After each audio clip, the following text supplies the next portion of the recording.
간단하게 자기소개 좀 해주세요. 아, 네. 공보이 동기이자 공중보건이 때 만났죠. 네, 공중보건. 저희 어디서 만났죠? 저 의성에서 네, 맞아요. 의성에서. 같이 공보이를 했었고 의대 나와서 네. 직업환경의학과 전문의로 네. 이제 지금 서울에서 일하고 있는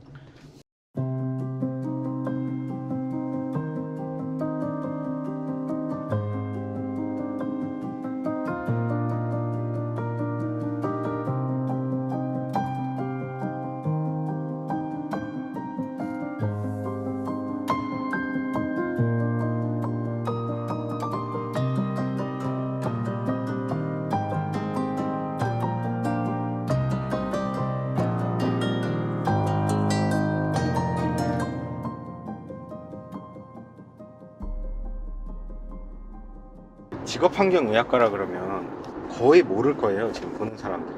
간단하게 어떤 거 하는 거예요? 특정한 이제 뭐 야간 근로를 한다던가 뭐 유해인자를 다루는 주로 이제 생산직에서 근무하시는 분들이 많이 해당이 되는데 뭐 제가 하는 일은 이제 그런 특수 건강 진단을 하는 의사인 거죠. 오늘 차에 대한 얘기 좀 해볼까요?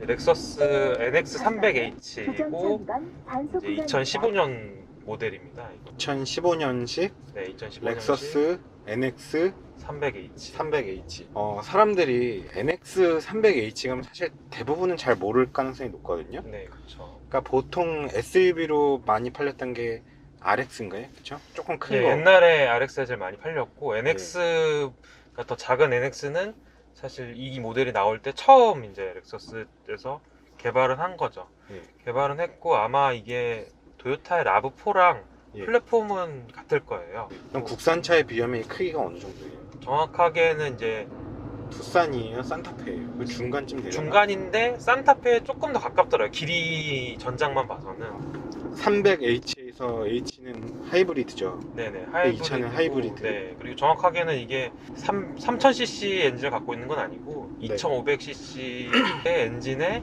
거기에 이제 약간 모터. 500cc는 전기 모터의 힘으로 한다라는 개념으로 이제 네. 300H라는 명칭이 네. 붙은 거거든요. 대략 그냥 잘 모르는 사람이 볼 때는 국산차로 치면 투싼하고 산타페 뭐 한 그 중간 정도 느낌의 네네. 뭐 그런 느낌. 100이랑은 2500cc 휘발유 차고 하이브리드여서 2015년도에 신차로 구입했어요. 그쵸. 그때는 나온 지 아마 출시된 지가 아마 한 2, 3개월밖에 안 됐던 시점일 거예요. 사실 뭐 산 이유 자체도 애초에 특이하거나 좀 남들과 너무 겹치지 않는 거를 원할 때가 있어서 제가 처음 이 차를 구매했을 때만 하더라도 NX 자체가 그때는 이제 희귀하기도 했죠. 뭐 사람들이 뭐 많은 사람이 그랬어요. 뭐 그 돈이면 지금도 희귀해요. 네네 그래도 네. 그래도 조금 그래도 보이는 수준이긴 한데 지나가다가 처음에는 이 차 뭐지 하고 사람들이 막 쳐다볼 정도였어요. 게다가 그때 당시만 해도 하이브리드 자체가 안 익숙해서 약간 무슨 건담 같기도 네, 하고 맞아요. 되게 매니아층이 타는 것 같아요. 사실 저도 이게 뭐 정확하게 결혼하면서 이제 네. 산 차인데 결혼을 그때 제가 안 했고 미혼이었다면 렉서스를 샀을까 하는 뭐 그런 의문이 있긴 한데 가격이 얼마예요, 이 차? 이게 그때 뭐 세금이랑 이래저래 해서 아마 6천? 네 거의 6천이었던 것 같아요. 언제까지 탈 거예요, 이 차는? 앞으로 뭐 현재 뭐 단기간에 뭐 계획이나 할 이런 거 없어요? 생각은 네, 전혀 없고 뭐 네. 만족하고 7, 8년은 더 타야 되지 않나. 아, 그냥 꽤 오래 탈 생각하고 있는 네네. 거고 현재 불만이나 이런 건 없어요. 트림이 슈프림이고 네네네. 그러니까 두 가지가 있었는데 위에 이제 이기제큐티브가 있었는데 그게 이제 한 700만 원 더 비싸고 예. 뭐 오디오도 마크 레빈슨으로 바뀌고 예. 뭐 이 시트도 이제 자동으로 이게 막 메모리 시트 이런 거랑 뭐 그런 차선 알림 사각지대 차선 알림 네. 뭐 몇몇 가지 더 있어요. 통풍 시트랑 음. 그리고 뒤에 전동 트렁크 이런 거 있었는데 그거를 좀 할 걸 그랬나 하는 생각은 가끔씩 들더라고요. 그때 당시만 하더라도 약간 그 6천만 원이라는 게 어떤 근데 심리적인 마지노선이었어가지고 지금은 이제 다 흔한 편인데 그런 옵션들이 네. 이제 많이 들어가는데 그때는 흔하진 않았으니까 되게 비싼 수입차에 비싸져야 들어가는 옵션들이잖아요. 그렇죠. 그러니까 통풍 시트 수입차에서 경험하려면 거의 한 7천 돼야 되니까 네. 그 이하에는 거의 있는 차들 없으니까 제가 예전에도 물어봤었거든요. 뭐 6천이면 그 가격으로도 살 수 있고 조금만 더 보태면 진짜 그쵸. 막 살 차들 거의 뭐 조금 더 보태면 대부분의 정말 수입차들이 뭐 대다수가 판매되는 게 다 네, 고가격대잖아요. 그렇죠. 이게 차가 너무 네. 뭐 워낙 또 최근에 외제차들 많아졌고 그냥 다 비슷비슷한 차들이 많으니까 희소한 차를 타고 싶어서. 조금 희소한 차를 타고 싶은 생각도 컸고, 그리고 이제 정말로 개인의 취향인데 네. 저는 이 모델 그리고 이때 같이 나왔었던 이 렉서스의 IS 모델, 그러니까 뭐 그냥 다 일반 비슷비슷하죠. 작은 세단, 예. 그때 그 외관 익스테리어가 굉장히 마음에 들었었어요. 그런 개취로. 대체적으로 보통 사람들에겐 인기가 좀 적었던 그쵸. 거라고 생각하시죠? 그렇죠. 왜냐면 앞에 당연히 말한 대로 그 가격이면 다른 뭐 독일 차들도 많이 살 수 있었기 때문에 쪽 뭐 대충 E클래스 가격이 조금 부족할진 모르겠지만 그거 뭐 거의... E클래스 그 당시에는 네. 그 E클래스가 아직 그 풀체인지 전이라서 그러면 그거를 그거나 굉장히 할인 많이 해줬어. 뭐 가지고 520D 이런 거는 선생님 관심 없었어요? 그때는 아쉽진 않아요? 뭐 전혀 현재로서 아쉽진 않아요. 사실 궁금해서 SUV가 여쭤봤는데. 네. 사실 결과적으로 이제 그걸 사고 1년 있다가 의성에 내려오면서 상대적으로 SUV를 산 게 상당히 잘했구나라는 생각을 많이 했기 때문에 이 차가 아니다 하더라도 일반적인 세단에 대한 어떤 아쉬움 이런 거는 좀 덜하고, 뭐 다른 SUV를 더 샀으면 좋았을까 싶긴 한데 뭐 특이한 차를 사고 싶다는 것도 있었고, 엄청 큰 소비 지출이기 때문에 차를 네. 산다는 거는 많이 뭐 몇 천만 원씩 들어가면서 지출을 하는데, 근데 사실 뭐 그런 얘기를 많이 듣죠. 뭐 제가 딱히 외제차를 경험한 적이 전까지는 없다 보니까 뭐 잔고장이 많이 난다느니 뭐 AS 뭐 가도 제대로 서비스 제대로 못 받고 이런 경우 많고 이런 얘기 많이 들어서도 그런 스트레스를 안 받기 위한 어떤 브랜드로서는 믿을 수 있지 않나 라는 생각에 이제 골랐던 것도 있죠. 이거 보증 끝났잖아요. 그렇죠. 그 일반적인 보증 끝났죠. 그러면 이제는 뭐 오일 갈거나 이런 거는 센터로 가요? 아니면 애프터마켓으로 가요? 저는 물론 많은 렉서스 차주들이 그런 식으로 할 것 같긴 한데 에어컨 필터를 제외하고는 그냥 센터를 갑니다. 딱히 그렇게 크게 비싸진 않아서. 그렇게 크게 비싸진 않아요. 근데 사실 저희 부모님들 렉서스 오래 탔어요. 한 10년 탔거든요. GS라고. 네, GS 맞아요. 300을 05년도에 새로 디자인이 좀 바뀌었던 거 있어요. 그거를 한 10년 탔었는데 되게 만족도가 좀 좋았던 것 같아요. 엄마도 되게 좋아했는데 마지막에 팔 때 그 가격을 500만 원 받고 팔았거든요. 이게 차가 10년 되니까 감가 다 끝나서 뭐 처음에 출고가는 뭐 6,900인가 그랬는데 500만 원에 팔았는데 500만 원에 팔 만한 차는 아니었어요. 6기통 3000cc에 뭐 너무 맞아요. 좋고 너무 조용하고, 그건 이제 오디오가 마크 레빈슨이었거든요. 그게 제 기억 속에는, 지금까지 제가 뭐 모든 차를 다 들어본 건 아니지만 렉서스의 마크 레빈슨이 지금 저한테는 제일 좋았던 게 그때 그 기억이긴 했어요. 그 진짜 정말 GS를 살 어떤 가격대면 너무나 선택지가 많기 때문에. 근데 저도 관심 갖고 좀 중고 매물을 렉서스 보면은 이상하게 가격이 별로 안 싸더라고요. 이렇게 그러니까 감가도 잘 안 되고, 그 인증 중고들 있잖아요. 네, 렉서스도 네. 인증 중고가 있거든요. 맞아요. 근데 인증 중고 제가 매물들도 한 대 좀 관심 갖고 봤었는데 뭐 너무 비싸서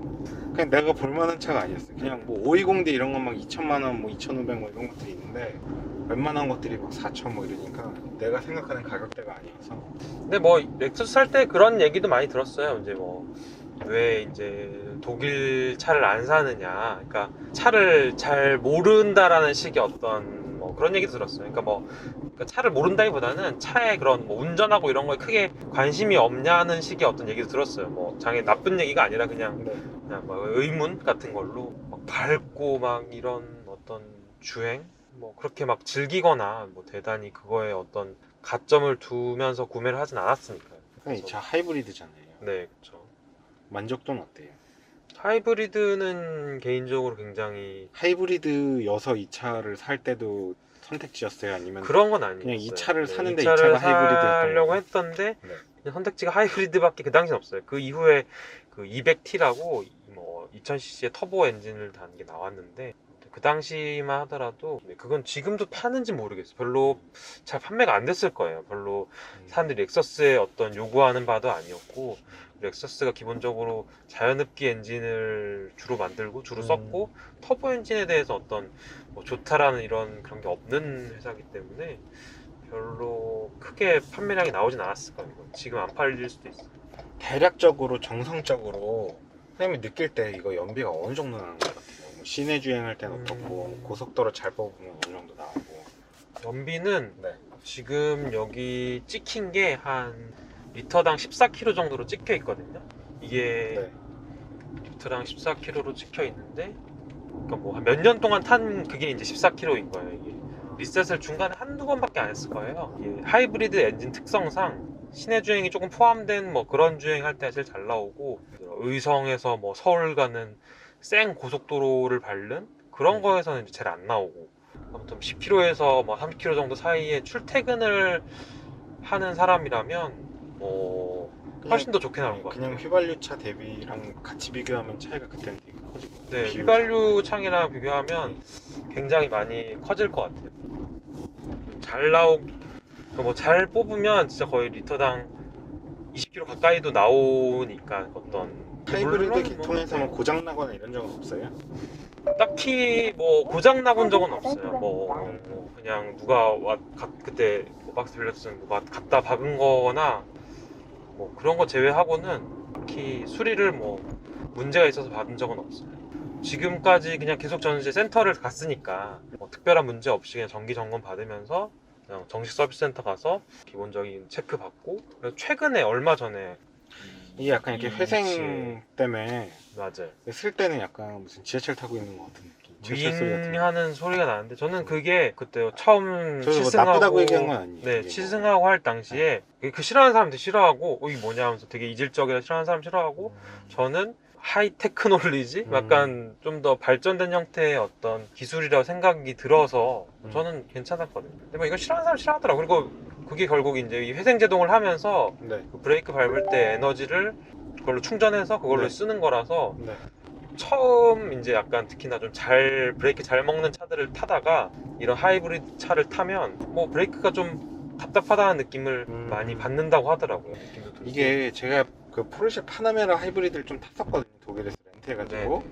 이게 어느 구간까지 특정 구간 동안은 좀 쑥쑥 들어가는 구간이 있어요. 그러니까 그거는 회생제동 구간이고, 그러니까 기본적으로 어차피 서야 되면 브레이크를 밟으면 네, 얘가 이제 그쵸. 에너지를 어쨌든 회수하고 패드를 안 대고 열로 날리니까 패드를 안 대고 회수를 하다가 더 밟으면 어느 구간서부터 패드를 대거든요. 이제 긴급 제동은 그쵸. 서야 되니까. 그 경계가 느껴져요? 어딘지 아세요? 운전하면서? 그렇진 않아요. 그 정도는 아니에요. 그런 정도는 아니고, 물론 제가 뭐 그거에 대해 생각해 본 적이 없기도 하고. 네, 이상해요. 내 K5 하이브리드 타는 친구한테도 물어봤는데 자기도 잘 모르겠다고 그러고, 제가 그때 고럴 차를 탔을 때 그게 어느 정도 그 구간이 있었거든요. 어느 정도까지는 그냥 회생으로만 쓰고 더 밟으면 대충 패드가 다는 것 같은 그 경계가 좀 있다고 느꼈고, 그렇다면은 웬만하면은 내가 긴급 제동이 아니면 쓸 때 너무 많이 밟는 건 이득이 아닐 수도 있겠죠. 굳이 패드를 대지 말고. 그쵸. 이거 회생으로만 하이브리드 쓰면 차는 좋으니까. 멀리서부터 아주 살짝을 밟으면서 오는 게 제일 효율적인 운전이긴 해요. 하이브리드 차의 운전 방법이 조금 다르긴 해요. 그러니까 그런 것까지 생각하면 더 재밌게 탈 수도 있을 것 같아요. 그쵸. 그 재미 포인트가 어느 거에 따라 다른데, 물론 이제 그런 연비를 높이는 운전을 하는 재미에 따라서는 분명히 연비 차이는 조금 나긴 해요. 뭐 심하진 않은데, 근데 확실히 전기 모터가 있으면 초반에 팍 치고 나가는 힘이 좀 있긴 해요. 이거 뭐 전기 모터 얼마 안 뭐 되지만 내연기관이 초반에 뭐 되게 안 좋으니까 네, 비실되니까. 굼 뜨는 그런 느낌을, 뭐 물론 전 테슬라를 안 타봐서 모르겠는데